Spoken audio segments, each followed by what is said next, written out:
Hello, welcome to the KOREAZ channel. I'm Lee Hae-sung, host of KOREAZ Focus. Europe has the European Union, and Southeast Asia has the Association of Southeast Asian Nations. ASEAN is the biggest single market with a population of over 660 million people and is Korea's second largest trading partner. Korea and ASEAN have been dialogue partners since 1989, and today we've invited special guests to talk about the ASEAN-ROK partnership. I can feel the powerful energy here today, and I can clearly see how so many women are playing active roles in the diplomatic area. So, could you please introduce yourselves to the KOREAZ followers? 안녕하십니까. 저는 캄보디아 대사님 주랭보톰랭세입니다. 반갑습니다.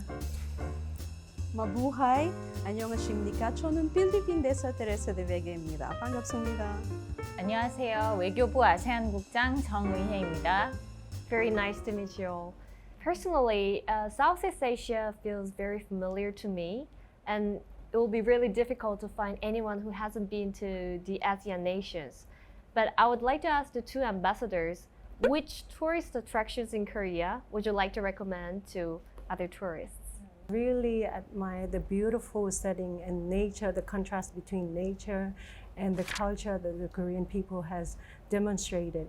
And particularly my favorite would be the Jeju Island. Jeju Island. Yes. After being here for a little over a year now, I would recommend something a little closer to the capital of the city, and that's Bukchon Hanok village, which is just in the center of Seoul. It's been around for 600 years, and it features very well and beautifully preserved Hanok style homes here in Korea. And my next question is for Director General Zhang. Since you're heading the ASEAN Bureau, I'm sure that you love all the countries the same, but if you have to choose just one country for your upcoming summer holidays, which one would you choose?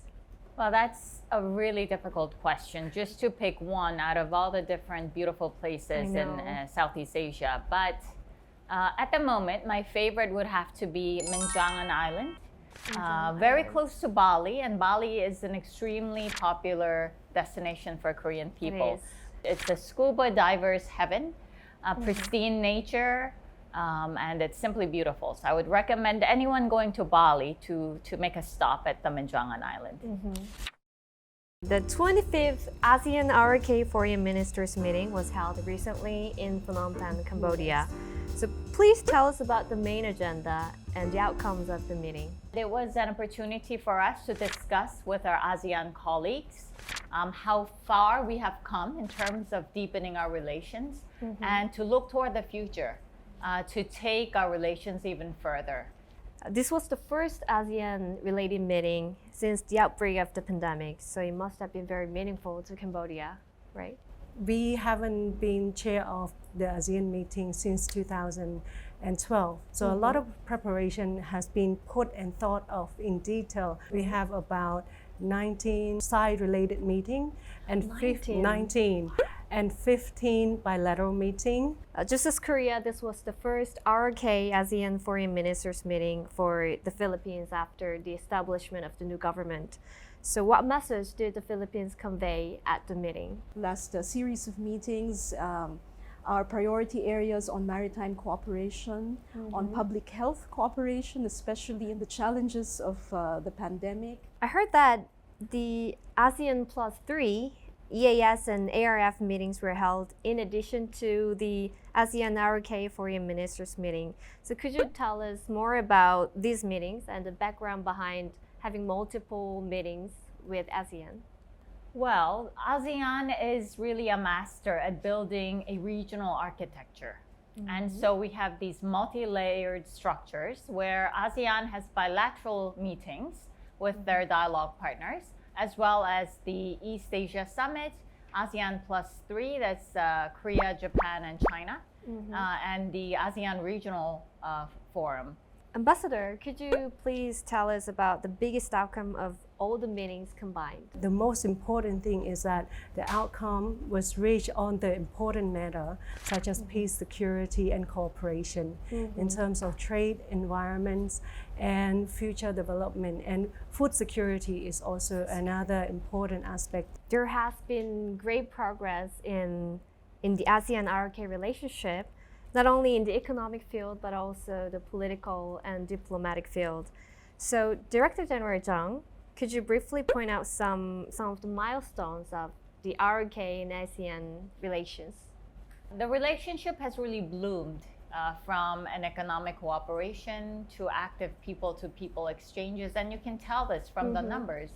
So ASEAN is our second largest trading partner, and there have been more active exchanges between not only the people, but at all levels. I would like to ask the two ambassadors, in which area do you think more cooperation and exchanges are needed for the continued development of the ASEAN-ROK relations?